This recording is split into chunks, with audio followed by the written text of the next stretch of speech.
This board is nice, but there's not a whole lot to see that we haven't already seen, so I'm gonna keep the speed key on and... Oh goody, hidden block. I got more money. Hooray for me, even though I lost more money. And I get stole from again. Oh my gosh, that was a lot of coins. And chance time is happening, and oh, I'm not involved, so I don't care. I don't care at all. Actually, now that I think about it, I am not so sure I'm going to be taking home the coin star now, since I had a good lead when I was at like 70 some odd, but then I decided to, you know, go ahead and go for the star steal since it was right there and waiting for me to take it.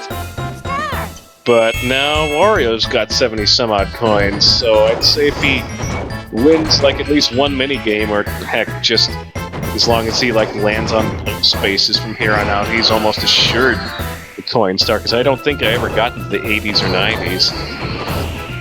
But while we're doing that, let's just continue to talk about things other than how boring this minigame is, because it's kind of boring. Have you ever actually been on a suspension bridge, though? I know I did say that this rope is like much wider than any rope I've ever seen, but I guess it doesn't count as a rope, but like the cables used for suspension bridges are probably like wider than my kitchen table. Like they are quite wide.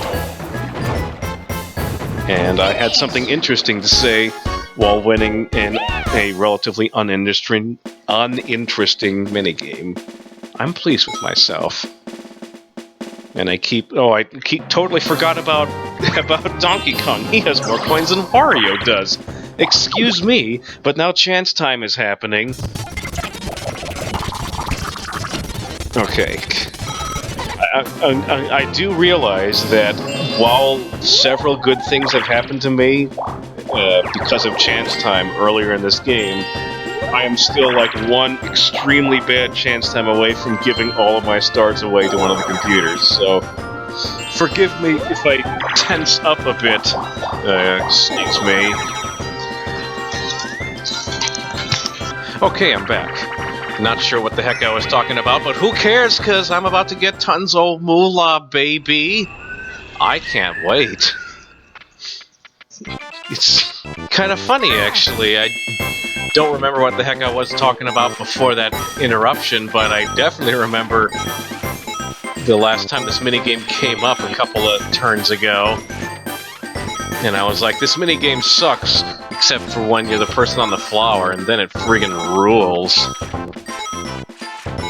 I still remember the circumstances that were in place when I bought this game. It was... we were about to go on a long trip to visit some grandparents.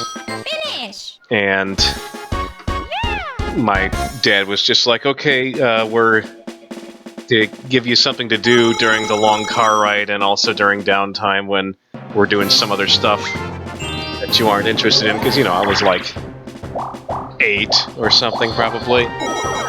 So I was like, okay, so we can get you a couple of old games, or you can get one new game. And after like going around to a couple of different stores, you know, you go to like the rental stores and the department stores and try out the demo stations. And I was like, okay, I've decided I want the new game. I want that Mario Party.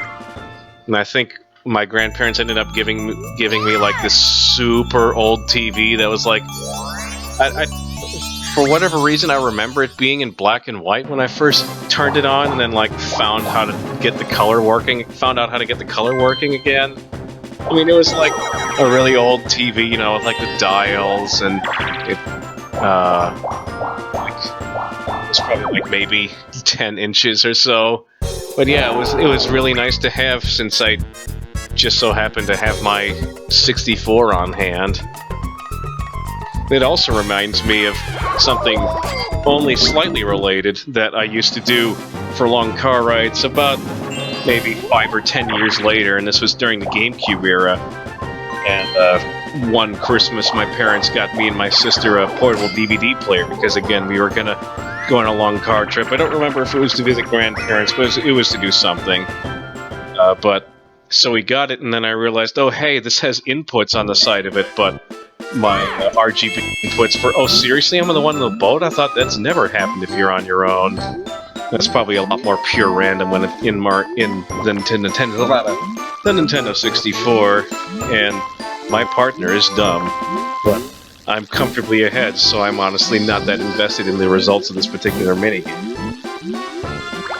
Anyways, so yeah, there were inputs on the portable DVD player, but they didn't work with my GameCube RGB cables, and holy crap, he actually ran out of air and dropped the chest. That's never happened. Wario, you idiot, go get the chest! I might actually run out of time now because you two klutzes are messing things up.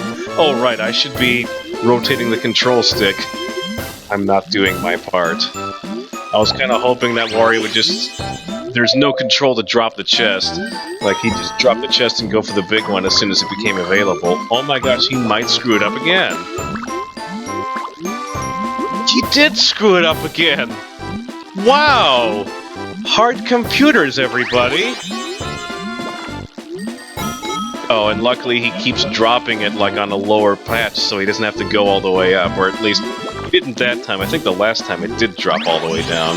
Oh, right, I keep forgetting. I'm mostly just watching right now, and I keep forgetting that I'm actually still technically playing this game. So, the end result of that story with the portable DVD player that I keep stopping is that I went to Radio Shack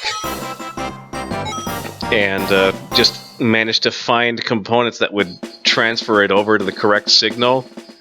And so yeah, that way I was able to connect my GameCube to the portable DVD player, and of course powering them was also an issue, but I mean, they have things called AC/DC converters, which have nothing to do with Australian rock music and have everything to do with just, you know, a thing that plugs into your cigarette lighter, and oh hey, now you've got an AC outlet, and you connect that to a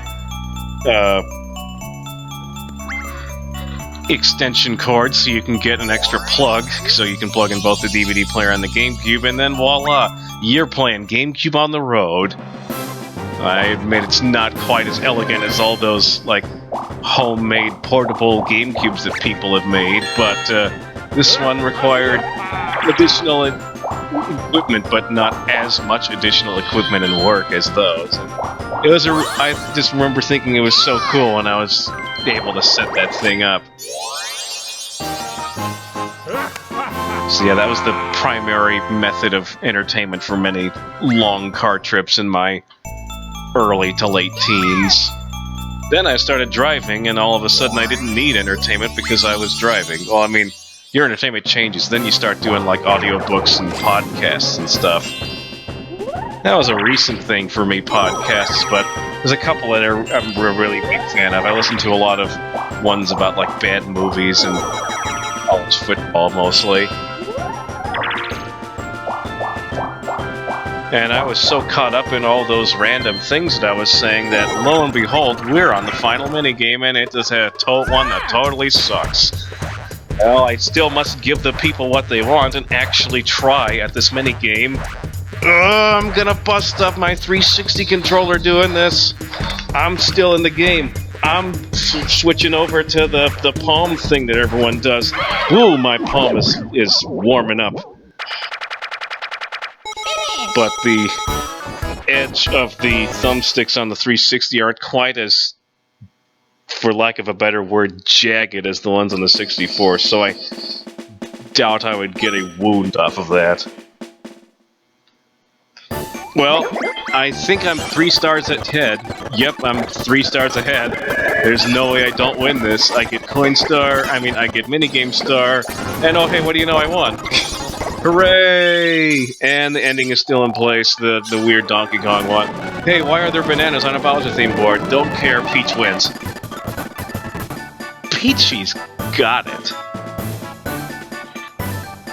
If someone out there has a gamer tag called Peachy's got it, you're my hero. Well, hey, what do you know? Despite almost everyone spending most of the game not having any stars, everyone had a star by the end of it. Let's see here. Minigame star, I won by 55. Coin star, yeah, 74 when I chose to steal a star that one time. That was when I peaked. And Happening. Holy crap, Luigi. You deserved that Happening star after apparently losing at least 50 coins to Bowser. Alright then.